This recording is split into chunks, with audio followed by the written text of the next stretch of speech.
വരൂ, നമുക്ക് കാളിദാസന്റെ ആ വരികളൊന്ന് ചൊല്ലാം. കാത്വംബാലേ ജനമാല കസ്യാപുത്രീ കനകലതായ കിം തേ ഹസ്തേ താളീപത്രം കാവാരേഖ ക ഖ ഗ ഖ. മുത്തശ്ശി, ആരാണീ കാളിദാസൻ? ആ, കാളിദാസനെ അറിയില്ലേ? മുത്തശ്ശി പറഞ്ഞു തരാം. അങ്ങ് ദൂരെ ഉജ്ജയിനിയിൽ നാടുവാഴുന്ന പൊന്നുതമ്പുരാൻ മന്ത്രിയോട് ആജ്ഞാപിച്ചു, 7 ദിവസത്തിനുള്ളിൽ നാട്ടിലെ ഏറ്റവും വലിയ വിഡ്ഢിയെ കണ്ടെത്തി തിരുമുൻപിൽ ഹാജരാക്കണമെന്ന്. മന്ത്രി നാടു നീളെ തിരഞ്ഞു നടന്നു. ഒടുവിൽ മരക്കൊമ്പിൽ പുറം തിരിഞ്ഞിരുന്ന് മരം വെട്ടുന്ന ഒരുവനെ കണ്ടെത്തി. അദ്ദേഹത്തെ മഹാരാജാവിൻ്റെ മുൻപിൽ ഹാജരാക്കി. രാജാവാകട്ടെ നിരവധി സമ്മാനങ്ങൾ നൽകി അവരെ യാത്രയാക്കി. വിഡ്ഢിക്കും സമ്മാനമോ? അതെ, കൊട്ടാരത്തിൽ സുന്ദരിയും വിദുഷിയുമായ ഒരു രാജകുമാരി ഉണ്ടായിരുന്നു. താമസിയാതെ രാജകുമാരിയുടെ സ്വയംവരം നിശ്ചയിച്ചു. കുമാരിയുടെ ചോദ്യങ്ങൾക്ക് ഉചിതമായ ഉത്തരം പറയുന്നവന് രാജകുമാരിയെ ഭാര്യയായി ലഭിക്കും. നമ്മുടെ വിഡ്ഢിയായ കുമാരനും സ്വയംവര പന്തലിൽ എത്തിച്ചേർന്നു. വിദുഷിയായ കുമാരി ബുദ്ധി പരീക്ഷണം നടത്തിക്കൊണ്ടിരിക്കുകയാണ്. അടുത്തത് കുമാരൻ്റെ ഊഴമാണ്. വരൂ, ഇരിക്കൂ.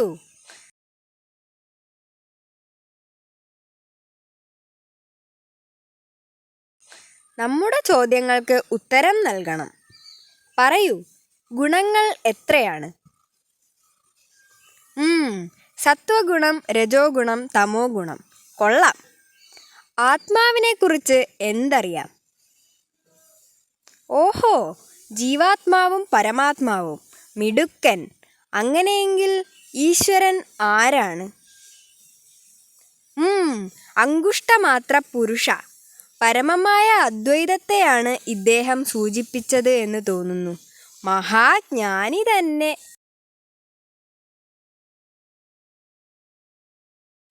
ആദ്യ ദിവസം തന്നെ അദ്ദേഹം വിഡ്ഢിയാണെന്ന് മനസ്സിലാക്കിയ കുമാരി കാളീദേവിയെ പൂജിക്കുവാൻ നിർദ്ദേശിച്ച് അദ്ദേഹത്തെ പറഞ്ഞയച്ചു. വൈകാതെ ഒരു ശ്മശാനത്തിലെത്തിയ അദ്ദേഹം ചുടലഭദ്രകാളിയുടെ ശ്രീകോവിലിൽ കയറി വാതിലടച്ചു. അല്പസമയത്തിന് ശേഷം ഭദ്രകാളി എത്തിച്ചേർന്നു.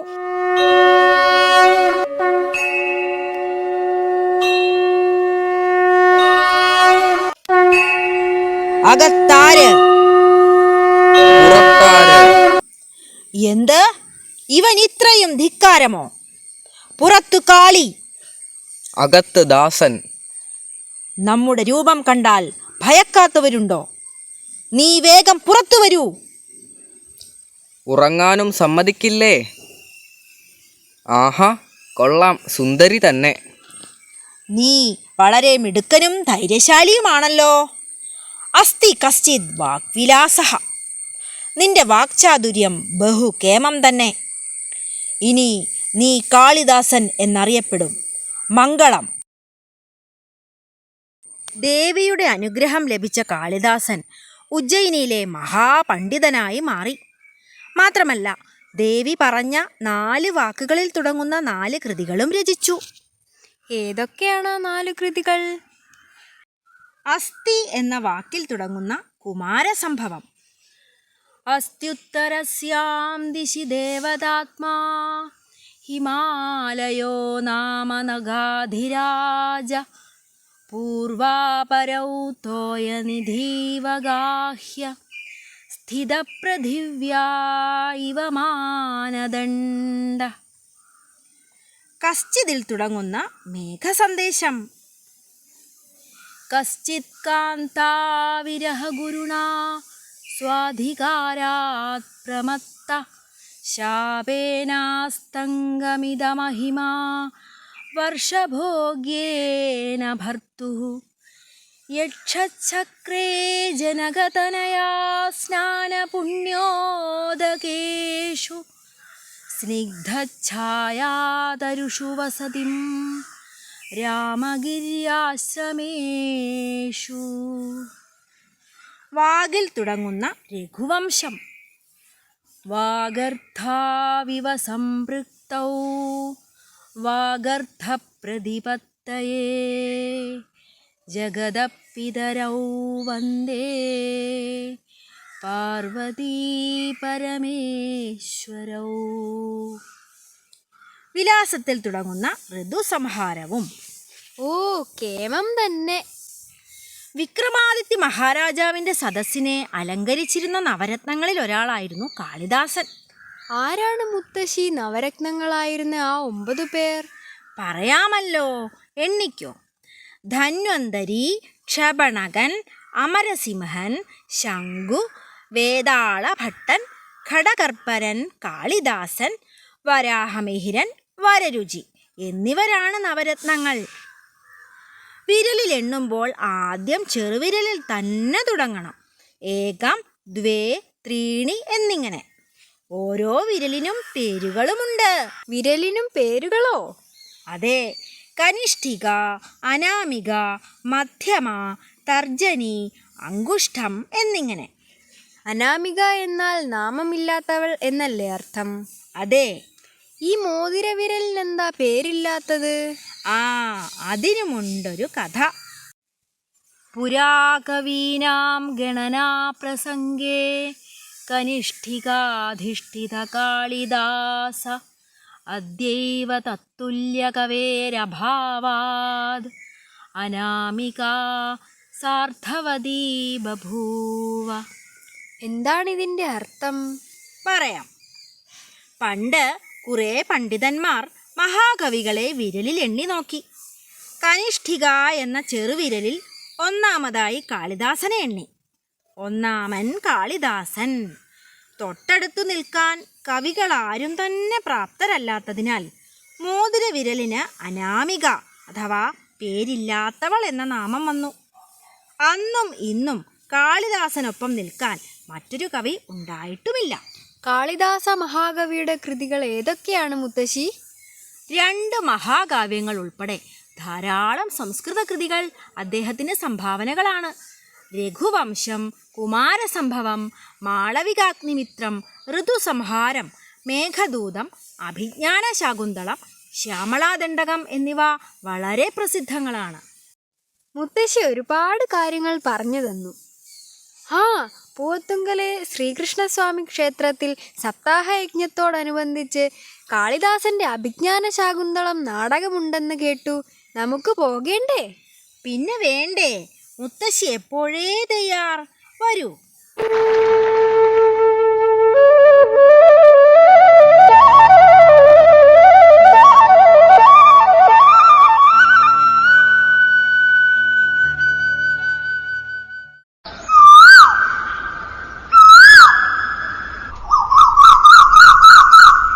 ഹോമത്തിനുള്ള ഒരുക്കങ്ങൾ പൂർത്തിയായി ധാത്രി മാതാവേ.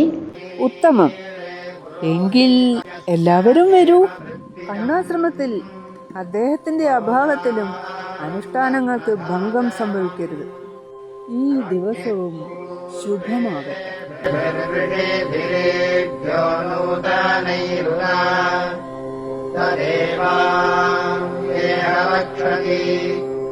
അഗ്നിയാരൈവസ്മവത്പോഷമേവ ദിവേ ദിവേ യശസം വീരവത്തമം അഗ്നേയം യജ്ഞമധ്വരം വിശ്വതഃ പരിഭൂരസി സയേദ്ദേവേഷു ഗച്ഛതി.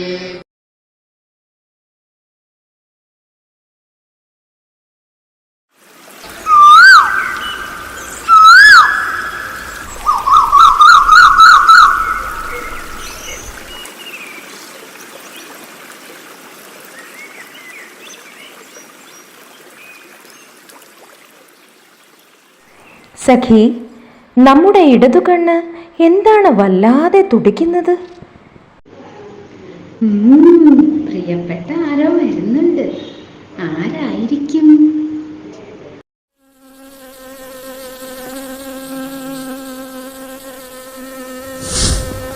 എന്ത്? നമ്മുടെ രാജ്യപരിധിയിൽ അബലകളായ സ്ത്രീകളോട് ഇത്തരത്തിൽ പെരുമാറുന്നത് ആരായാലും അത് നാം അനുവദിക്കില്ല. ദൂരെ പോകൂ. അങ്ങ് ആരാണ്? നാം മഹാരാജാവായ ദുഷ്യന്തനാണ്. പ്രണാമം. അങ്ങ് വന്നാലും ഉപവിഷ്ടനായാലും.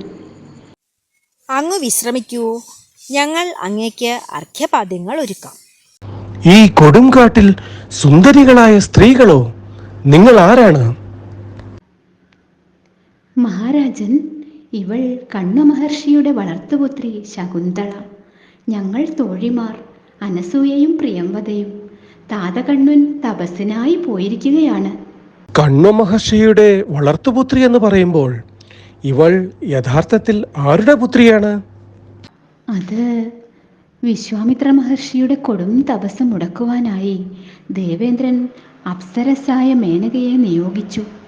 മേനകയുടെ വിലാസങ്ങളിൽ ആകൃഷ്ടനായി വിശ്വാമിത്രൻ. അപ്പോൾ വിശ്വാമിത്രന്റെയും മേനകയുടെയും പുത്രിയാണ് ശകുന്തള, അല്ലേ? അതെ. കണ്വമഹർഷിയുടെ ആശ്രമ പരിസരത്ത് കുഞ്ഞിനെ കിടത്തി അവർ പോയി. ശകുന്തപക്ഷികളുടെ പരിലാളനയിൽ കിടന്ന കുഞ്ഞിനെ ദയാലുവായ കണ്വമഹർഷി പുത്രിയായി സ്വീകരിച്ചു വളർത്തി. ശകുന്തള എന്ന് നാമകരണവും ചെയ്തു. സഖിമാരേ, വരൂ. രാജൻ, അങ്ങ് വിശ്രമിക്കൂ, ഉടനെ എത്താം.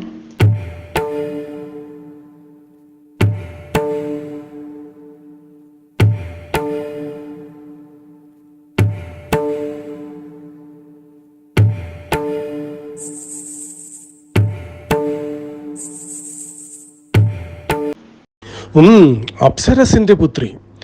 മഹാരാജാവായ നമുക്ക് ഇവൾ എന്തുകൊണ്ടും യുജ്യ തന്നെ. കൊട്ടാരത്തിലെ സ്ത്രീകൾ പോലും ഇവളോളം മനോഹാരികളല്ല. സരസിജമനുവിദ്ധം ശൈവലേനാഭിരമ്യം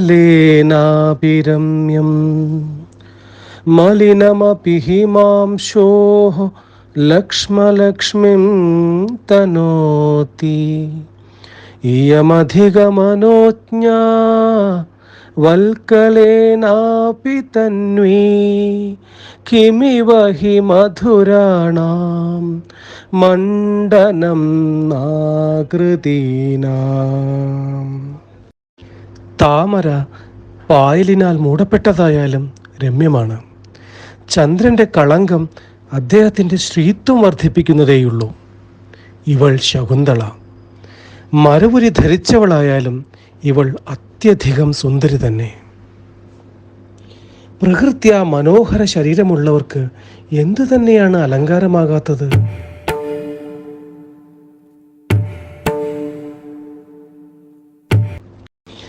ആശ്രമാന്തരീക്ഷത്തിന് യോജിക്കാത്ത വിധം നമ്മുടെ മനസ്സ് എന്താണ് ഇങ്ങനെ അസ്വസ്ഥമാകുന്നത്? ഇവൾ നമുക്ക് പത്നിയാകാൻ യോഗ്യയാണോ?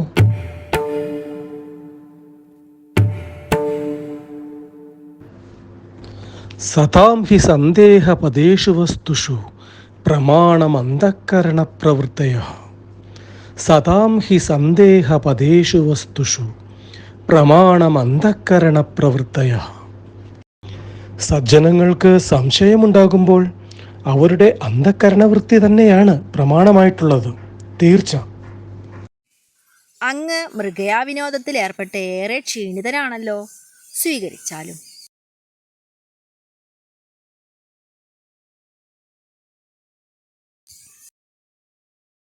നമുക്ക് ശകുന്തളയോട് മാത്രമായി അല്പം സംസാരിക്കാനുണ്ട്. അനുവദിക്കുമെങ്കിൽ മാത്രം.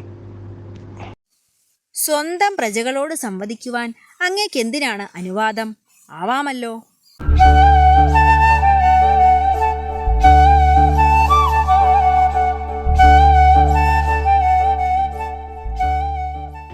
ഭവതി വരൂ, ലജ്ജയുടെ മൂടുപടം ഒഴിവാക്കൂ.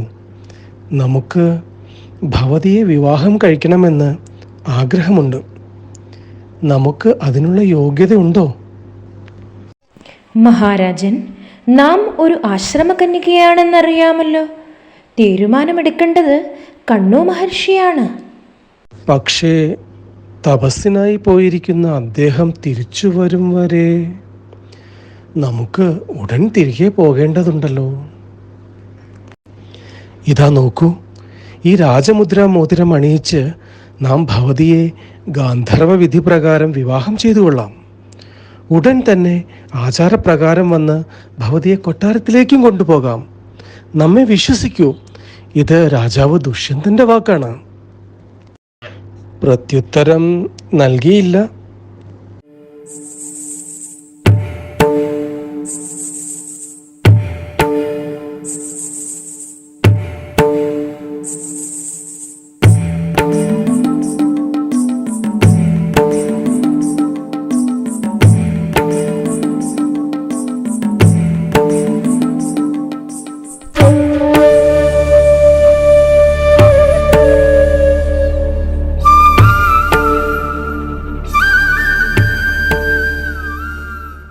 ನಗುಮೋ ಓ ಮೂಗನಲೆ ಮೀನಾಜಾಲಿ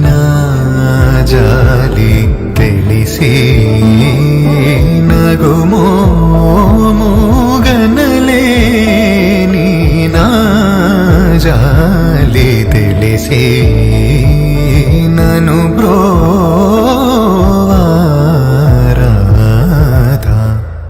ಶ್ರೀ ರಘುವರ ನೀನಾಗುಮೋ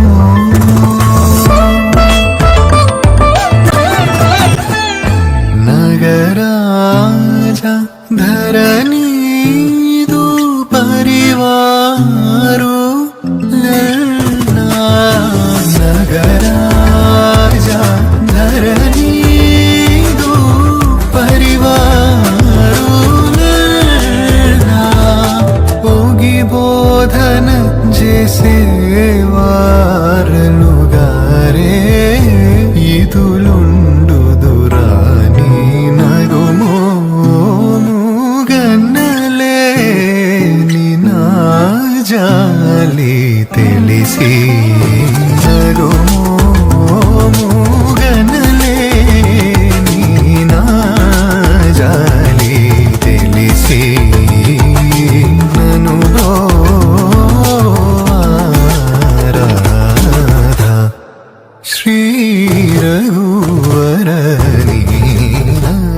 ആരുമില്ലേ ഇവിടെ?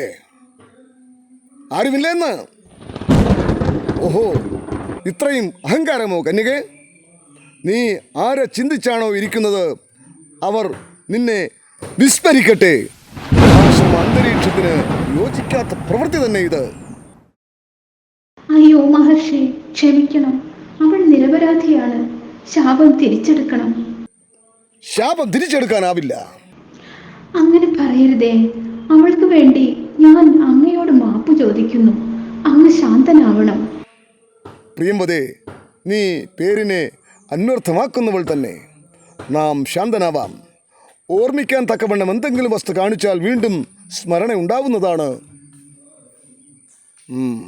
നാം പോകുന്നു. സഖി, മഹർഷി ദുർവാസാവിന്റെ ആഗമനം ഞാൻ അറിഞ്ഞില്ല. സഖി, വിഷമിക്കാതിരിക്കൂ. അദ്ദേഹം അണിയിച്ച മുദ്രമോതിരം കയ്യിലുണ്ടല്ലോ. ആശ്വസിക്കൂ. ഇനിയും ഇങ്ങനെ അശ്രദ്ധ കാണിക്കരുത്. എന്ത്? ശുഷ്കിച്ച മുല്ലവള്ളിയും വിഷാദഛായയുള്ള മാൻപേടയുമെല്ലാം ആശ്രമത്തിൻ്റെ സ്വാഭാവികത നഷ്ടപ്പെടുത്തിയിരിക്കുന്നുവല്ലോ. ഇനിയും ചമതയും ഹോമദ്രവ്യങ്ങളും ഒരുക്കിയിട്ടുമില്ല. പുത്രി ശകുന്തളേ, നീ എവിടെ? മഹർഷേ, അങ്ങ് എത്തിയല്ലോ. പ്രണാമം. നമ്മുടെ പുത്രി എവിടെ? അവൾ ദുഃഖിതയാണ്. എന്ത്? നമ്മുടെ പുത്രിക്ക് ദുഃഖമോ? എന്താണ് കാരണം? അങ്ങ് ഇവിടെ ഇല്ലാതിരുന്നപ്പോൾ മഹാരാജാവ് ദുഷ്യന്തൻ നായാട്ടിന് ശേഷം അവിചാരിതമായി ഇവിടെ എത്തിച്ചേർന്നു. എന്നിട്ട്? ശകുന്തളയിൽ ആകൃഷ്ടനായ അദ്ദേഹം അവളെ ഗാന്ധർവ വിധി പ്രകാരം വിവാഹവും കഴിച്ചു. അദ്ദേഹം എവിടെ? ഉടനെ തിരിച്ചെത്താമെന്ന് വാക്കുകൊടുത്ത ശേഷം അദ്ദേഹം പോകുകയും ചെയ്തു. അസ്മാൻ സാധു വിചിന്യ സംയമധനാൻ ഉച്ചൈകുലം ചാത്മന ത്വയ്യസ്യ കഥമപ്യബാന്ധവകൃതാം സ്നേഹപ്രവൃത്തിം ചതാം സാമാന്യപ്രതിപത്തിപൂർവകമിയം ദാരേഷു ദൃശ്യ ത്വയാ ഭാഗ്യായത്തമതപരം ന ഖലു തദ്വാച്യം വധൂബന്ധുഭിः. നമ്മുടെ സംയമനമാകുന്ന ധനവും മഹത്തായ പാരമ്പര്യവും സ്മരിക്കാതെ, നമ്മുടെ അനുമതിയില്ലാതെ, ബന്ധത്തെക്കുറിച്ച് ഓർമ്മിക്കാതെ അദ്ദേഹം നിനക്ക് നൽകിയ സ്നേഹം നന്നായി വിചാരം ചെയ്തുകൊണ്ട് സപത്നികൾക്ക് തുല്യമായ പരിഗണന നിനക്കും നൽകേണ്ടതാണ്. ശേഷമെല്ലാം നിന്റെ ഭാഗ്യമനുസരിച്ചായിരിക്കും പുത്രി. അത് വധൂബന്ധുക്കൾക്ക് പ്രശ്നമാകുന്നില്ല. ശാന്തനാകൂ മഹർഷി, ശാന്തനാകൂ. സംഭവിക്കുവാനുള്ളത് സംഭവിച്ചു. അവശ്യം ഭാവിനോ ഭാവി ഭവന്തി ഭവതാമപി. പരകീയ കന്യക. കന്യക മാതാപിതാക്കൾക്ക് സ്വന്തമല്ല. ഒരിക്കലും അവൾ മറ്റൊരുത്തൻ്റേതാണ്. ന്യാസം ദുഃഖസ്യ ലക്ഷണം. ശകുന്തളയെ ഉടനെ കൊട്ടാരത്തിലേക്ക് എത്തിക്കുക എന്നതാണ് അങ്ങയുടെ ധർമ്മം. അതിനു വേണ്ടതായ ഏർപ്പാടുകൾ ചെയ്യൂ. തീർച്ചയായും. പുത്രി, കൊട്ടാരത്തിലേക്ക് പോകാൻ തയ്യാറായിക്കൊള്ളൂ. ശുശ്രൂഷസ്വ ഗുരൂൻ കുരു പ്രിയസഖീ വൃത്തിം സപത്നീജനേ ഭർത്തുർവിപ്രകൃതാഭിരോഷണതയാമസ്മ പ്രദീപം ഗമ ഭൂയിഷ്ടം ഭവ ദക്ഷിണാ പരിജനേ ഭാഗ്യേഷനുസേകിനീ യാന്ത്യേവം ഗൃഹിണീപദം യുവതയോ വാമാകുലസ്യാധയാ. പുത്രി, കൊട്ടാരത്തിലേക്ക് പോകാൻ തയ്യാറായിക്കൊള്ളൂ.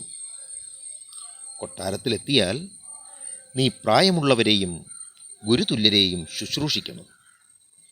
അന്തഃപുര സ്ത്രീകളായ സപത്നിമാരോട് പ്രിയസഖി എന്നതുപോലെ ആചരിക്കേണ്ടതാണ്. ഭർത്താവ് വിപ്രകൃതി ആചരിച്ചാൽ തന്നെയും തിരിച്ച് ക്രോധിക്കരുത്. ഭൃത്യജനങ്ങളിൽ ദയയുള്ളവളായിരിക്കുക. മഹാരാജ്ഞി എന്ന നിലയിൽ ഉണ്ടാകുന്ന ഭാഗ്യങ്ങളിൽ മതിമറന്ന് അഹങ്കരിക്കാതിരിക്കുക. ഇത്തരത്തിലുള്ള വധൂജനങ്ങളാണ് ഐശ്വര്യവതികളാകുന്നത്. മറിച്ചായാൽ അവർ കുലത്തിന് ആദികളായിത്തീരും. അഹോ, അത്ഭുതം അത്ഭുതം! വനദേവതമാർ കനിഞ്ഞിരിക്കുന്നു. ഇതാ വള്ളിച്ചെടികളിലും ശാഖകളിലും ശകുന്തളയ്ക്ക് ആവശ്യമുള്ള വസ്ത്രങ്ങളും ആഭരണങ്ങളും നിറഞ്ഞിരിക്കുന്നു. അത്ഭുതം! നന്ദി വനദേവതമാരെ, നന്ദി. പാതും ന പ്രഥമം വ്യവസ്യതി ജലം യുഷ്മാസ്വഭീതേഷു യാ നാദത്തേ പ്രിയമണ്ഡനാപി ഭവതാം സ്നേഹേന യാ പല്ലവം ആദ്യേവ കുസുമപ്രസൂതി സമയേ യസ്യാ ഭവത്യുത്സവ സേയം യാതി ശകുന്തളാ പതിഗൃഹം സർവൈരനുജ്ഞായതാ. വൃക്ഷലതാദികളെ, ആരാണോ നിങ്ങൾ കുടിക്കും മുമ്പ് ജലം കുടിക്കാത്തത്? ആരാണോ അലങ്കാരങ്ങളിൽ തൽപരയായിട്ടും നിങ്ങളോടുള്ള സ്നേഹം കൊണ്ട് പൂ വെറുത്തു ചൂടാത്തത്? ആർക്കാണോ ആദ്യമായി പൂമൊട്ടുകൾ വിരിയുന്നത് ഉത്സവമാകുന്നത്? അവൾ ശകുന്തള ഭർതൃഗൃഹത്തിലേക്ക് യാത്രയാവുകയാണ്. എല്ലാവരും അനുവാദം കൊടുത്താലും. യാസ്യത്യദ്യ ശകുന്തളേരി ഹൃദയം സംസ്പൃഷ്ടമുത്കണ്ഠയാ കണ്ഠസ്തംഭിത ബാഷ്പവൃത്തികലുഷം ചിന്താജടം ദർശനം വൈക്ലവ്യം മമ താവതീദൃശമഹോ സ്നേഹാദരണ്യൗകസ പീഡ്യന്തേ ഗ്രഹിണ കഥം നുതനയാ വിശ്ലേഷ ദുഃഖൈർന്നവൈ. പുത്രി ശകുന്തള ഇന്ന് പതിഗ്രഹത്തിലേക്ക് യാത്രയാവുന്നതുകൊണ്ട് ഹൃദയം ഉത്കണ്ഠ നിറഞ്ഞതാകുന്നു. ബാഷ്പാകുലമായ കണ്ഠം ഇടറുന്നു. ചിന്തകൾ മരവിക്കുന്നു. താപസനായ തനിക്ക് ഇപ്രകാരം ദുഃഖമുണ്ടാവുന്നുവെങ്കിൽ സ്നേഹനിധികളായ ഗൃഹസ്ഥർ തങ്ങളുടെ പുത്രീ വിയോഗത്തെ എത്ര വേദനയോടെയാവും നേരിടുന്നത്. സമാധാനിക്കൂ മഹർഷേ. ഇതം ന മമ എന്ന തത്വാർത്ഥം ഉൾക്കൊണ്ടുകൊണ്ട് സ്വന്തം കടമകൾ നിർവഹിക്കൂ. ശാർങ്കരവ, ശാരധ്വത, വരൂ. നിങ്ങളുടെ ഈ സഹോദരിയെ സുരക്ഷിതമായി കൊട്ടാരത്തിൽ മഹാരാജാവിനെ ഏൽപ്പിക്കൂ. ധാത്രി മാതാവ് നിങ്ങൾക്ക് വഴി തെളിക്കും. പുത്രി, ധാത്രി മാതാവിനും ബ്രഹ്മചാരികൾക്കുമൊപ്പം നീ യാത്രയാകൂ. പ്രണാമം പിതാവേ. സൗഭാഗ്യവതി ഭവ.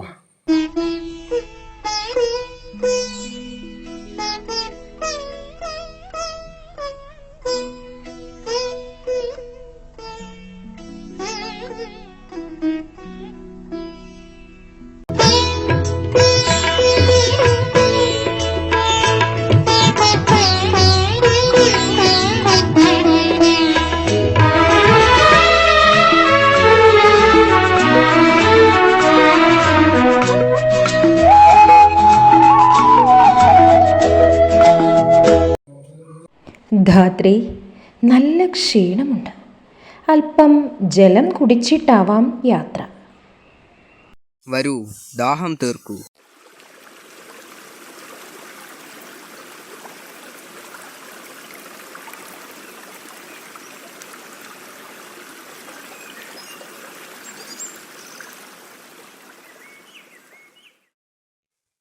ആ, കൊട്ടാരമെത്തി.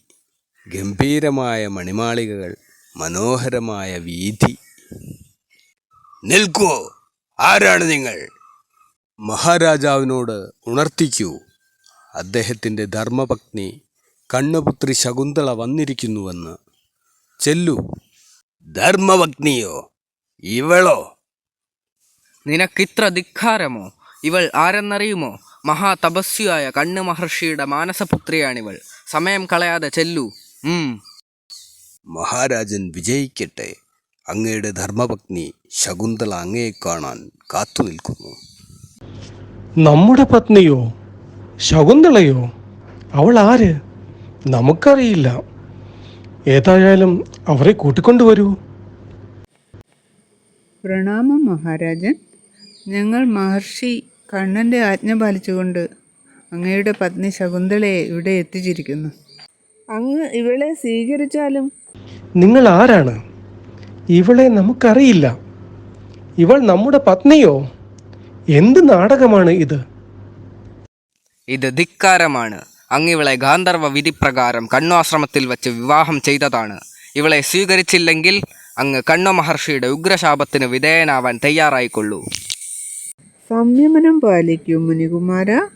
സഹോദരി, ഇത് ദുർവാസാവിൻ്റെ ശാപത്തിൻ്റെ ഫലമാണ്. രാജാ ദുഷ്യന്തൻ നിന്നെ സ്മരിക്കണമെങ്കിൽ വേഗം ആ മുദ്രമോതിരം അദ്ദേഹത്തെ കാണിക്കൂ. സ്വാമി, അങ്ങെന്നെ സ്മരിക്കുന്നില്ലേ? ഇതാ അങ്ങൻ്റെ വിരലണിയിച്ച മുദ്രമോതിരം. എവിടെ എവിടെ? അഹോ കഷ്ടം! അത് പ്രഭാസതീർത്ഥത്തിൽ വെച്ച് നഷ്ടപ്പെട്ടിരിക്കാം. വീണ്ടും നാടകമോ? സ്ത്രീകളെ നാം അപമാനിക്കാറില്ല. വേഗം പോയിക്കൊള്ളൂ. വൈകിയാൽ നമ്മുടെ ശിക്ഷയ്ക്ക് നിങ്ങൾ വിധേയരാകേണ്ടി വരും. പോയിക്കൊള്ളൂ.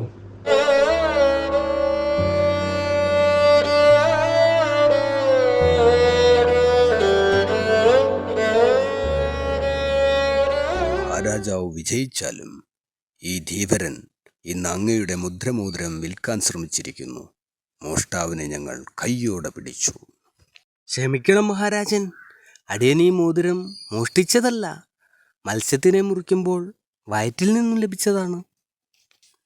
കള്ളം! ഇത് മോഷ്ടിച്ചതാണ്. എവിടെയാ മോതിരം? നോക്കട്ടെ. അഹോ, ഇത് കണ്ണോപുത്രി ശകുന്തളയുടെ വിരലിൽ നാം അണിയിച്ചതാണ്. പ്രിയേ ശകുന്തളെ, അവൾ പോയോ?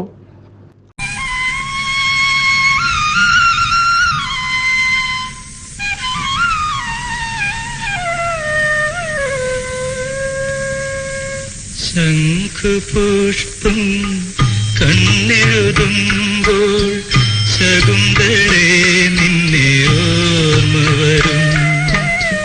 ശാരദ സന്ധ്യകൾ മരവുരിഞ്ഞുറിയുമ്പോൾ ശകുന്തളേ നിന്നെ ഓർമ്മ വരും.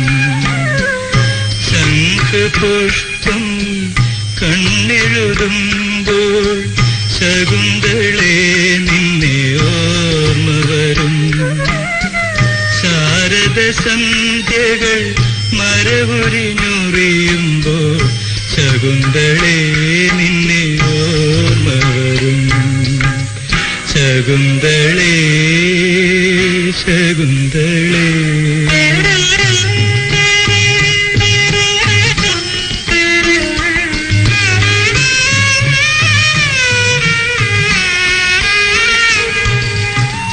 മാനത്തെ വനജോത്സ്ന നനയ്ക്കുവാൻ പൗർണമി മൺകുടം കൊണ്ട് നടക്കുമ്പോൾ. മാനത്തെ വനജോത്സ്ന നനയ്ക്കുവാൻ പൗർണമി മൺകുടം കൊണ്ട് നടക്കുമ്പോൾ. നീലക്കാർമുകിൽ കരിവണ്ട് മുരളുമ്പോൾ നിന്നെ കുറിച്ചെനിക്കോർമ്മ വരും. നിന്നെ കുറിച്ചെനിക്കോർമ്മ വരും. ശകുന്തളേ ശകുന്തളേ. ശംഖുപുഷ്പം കണ്ണെഴുതുമ്പോൾ ശകുന്തളേ നിന്നെ ഓർമ്മ വരും. ശാരദ സന്ധ്യകൾ മരവുരിഞ്ഞുറിയുമ്പോൾ ശകുന്തളേ നിന്നെ ഓർമ്മ വരും. ശകുന്തളേ ശകുന്തളേ.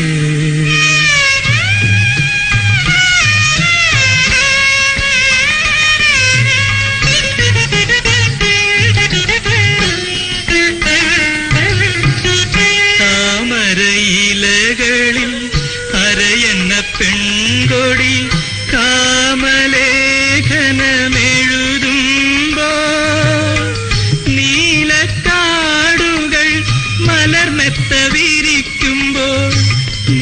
കുറിച്ചെനിക്കോർമ്മ വരും, നിന്നെ കുറിച്ചെനിക്കോർമ്മ വരും. ശംഖുപുഷ്പം കണ്ണെഴുതുമ്പോൾ ശകുന്തളേ നിന്നെ ഓർമ്മ വരും. ശാരദ സന്ധ്യകൾ മരവുരിഞ്ഞുറിയുമ്പോൾ ശകുന്തളേ നിന്നെ ഓർമ്മ വരും. ശകുന്തളേ ശകുന്തളേ. നാം എന്താണ് ഈ കാണുന്നത്? ഒരു ബാലൻ സിംഹക്കുട്ടികളോടൊപ്പം ക്രീഡിക്കുന്നുവോ?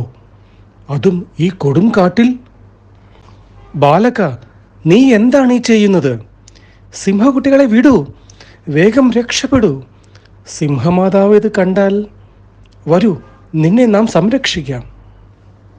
നമുക്ക് താത കണ്വന്റെ രക്ഷാകവചമുള്ളപ്പോൾ മറ്റാരുടെയും സംരക്ഷണം ആവശ്യമില്ല, നമുക്ക് ഭയവുമില്ല. ബാലക, നീ എന്താണ് ചെയ്യുന്നതെന്ന് നിനക്ക് ബോധ്യമുണ്ടോ? നാം നമ്മുടെ ആത്മമിത്രമായ ഇവന്റെ ദന്തങ്ങൾ എണ്ണി തിട്ടപ്പെടുത്തുകയാണ്. നമ്മുടെ ശ്രദ്ധയെ തടസ്സപ്പെടുത്തരുത്, അങ്ങ് പോകൂ. ഈ ബാലകൻ ഒരു നിസ്സാരനല്ല. ഹേ ബാലക, നാം തീർച്ചയായും ഗമിക്കാം. അതിനു മുമ്പ് വിരോധമില്ലെങ്കിൽ മാതാപിതാക്കൾ ആരെന്ന് പരിചയപ്പെടുത്തുമോ? തീർച്ചയായും. നാം കണ്ണു മഹർഷിയുടെ പേരക്കിടാവാണ്. കണ്ണു മഹർഷിയുടെ പേരക്കിടാവോ? ബാലക, നമ്മോട് മാതാവിന്റെ നാമം കൂടി അറിയിക്കുമോ? ശകുന്തള. ശകുന്തളാദേവിയാണ് നമ്മുടെ പ്രിയ മാതാവ്. ശകുന്തള? അപ്പോൾ ഇവൻ നമ്മുടെ പുത്രനോ? പുത്ര, അരുത്. നമ്മുടെ അനുവാദമില്ലാതെ നമ്മെ സ്പർശിക്കുന്നത് ഉചിതമാവുകയില്ല. സർവദമന പുത്ര, അയ്യോ, പുത്രന്റെ രക്ഷാകവചം. അരുത്, അങ്ങതിൽ സ്പർശിക്കരുത്. പുത്രി, ശകുന്തളേ, പുത്രി. എന്താണ് ധാത്രി മാതാവേ, എന്ത് സംഭവിച്ചു? ഭരതന്റെ രക്ഷാകവചം അപരിചിതനായ ഒരു വ്യക്തി സ്പർശിച്ചിരിക്കുന്നു. കഷ്ടം. എന്നിട്ട് അദ്ദേഹത്തിന്റെ ശിരസ്? ഇല്ല, ഒന്നും സംഭവിച്ചില്ല. ഓഹോ, എങ്കിൽ അദ്ദേഹം രാജാവ് ദുഷ്യന്തൻ തന്നെ. വരൂ, നേരിൽ ദർശിക്കാം, വരൂ. ശകുന്തള, ദേവി ശകുന്തള, പ്രിയേ. കണ്വാശ്രമത്തിൽ അങ്ങ് വീണ്ടും? ദേവി ശകുന്തളേ, നീ നമ്മോട് ക്ഷമിക്കൂ. നമുക്കന്ന് ദേവിയെ സ്മരിക്കുവാൻ കഴിഞ്ഞില്ല. പിന്നീട് നാം പല സ്ഥലത്തും ദേവിയെ അന്വേഷിച്ചു, എന്തോ കണ്ടെത്താനായില്ല. നമ്മെ വിശ്വസിക്കൂ. നാം ദേവിയെയും നമ്മുടെ പുത്രനെയും ഇന്നു തന്നെ കൊട്ടാരത്തിലേക്ക് കൊണ്ടുപോകും. വരൂ. ക്ഷമിക്കണം രാജൻ, നാം ആഗതയാവില്ല. ശകുന്തളെ, നമ്മെ വിഷമിപ്പിക്കാതിരിക്കൂ. നമുക്കത് സഹിക്കുവാനാവില്ല. പറയൂ, ഈ ബാലകൻ? അങ്ങയുടെ പുത്രനാണിവൻ, ഭരതൻ. നാം ദേവിയെയും നമ്മുടെ പുത്രനെയും ഇന്നു തന്നെ കൊട്ടാരത്തിലേക്ക് കൊണ്ടുപോകും. വരൂ. ക്ഷമിക്കണം രാജൻ, നാം ആഗതയാവില്ല. ദേവി ശകുന്തളെ, നീ നമ്മോട് ക്ഷമിക്കൂ. പുത്രി, താത കണ്ണന്റെ അനുഗ്രഹത്താലും നിന്റെയും പുത്രൻ്റെയും ഭാഗ്യത്താലും ഇദ്ദേഹം നിന്നെ ക്ഷണിക്കുകയാണ്. തീർച്ചയായും പുത്രനോടൊപ്പം കൊട്ടാരത്തിലേക്ക് യാത്രയാവുക. ആര്യപുത്ര, ക്ഷമിക്കൂ. നാം വരൂ പുത്ര. ദുഷ്യന്തനും ശകുന്തളയ്ക്കും ഭരതൻ എന്നൊരു പുത്രനുണ്ടായി. ഭരതൻ ഭരിച്ച നാട് ഭാരതവുമായി. ജയതു ഭാരതം, ജയതു സംസ്കൃതം. സഹൃദയരെ, നാടകം ഇവിടെ പൂർണ്ണമാകുന്നു. നന്ദി, നമസ്കാരം.